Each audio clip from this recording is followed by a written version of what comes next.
حصل أمس من قصف للكهرباء وكذلك للموانئ وكذلك للنفط وكذلك أكثر من موقع، فلا يخيفنا نهائيا. فقد تعودنا أكثر من 10 سنين ونحن نقاتل أذنابهم السعودية والإمارات، ما بالك من الآن عندما بنقاتل رأسا وجها لوجه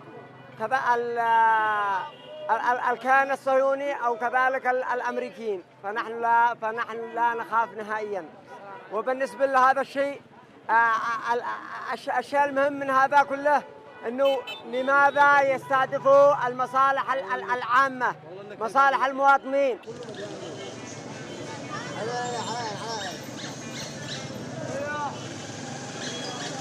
والله نظري إلى الضربات التي تحدث في العاصمة صنعاء وفي جميع المحافظات ليست إلا أشياء مما حدث من السابق. 10 سنين ونحن تحت القصف لم يضرنا أي أذى، وبالنسبة لقصفهم لم يهز فينا شعره، ونبلغهم والله لنشوين جلودهم هؤلاء الطغاة، هؤلاء الذين يريدون أن يروعون المواطنين. أما بالنسبة للمجاهدين فهدفهم تحرير بيت المقدس.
نحيي صمود وثبات المجاهدين أمتنا العربية والإسلامية.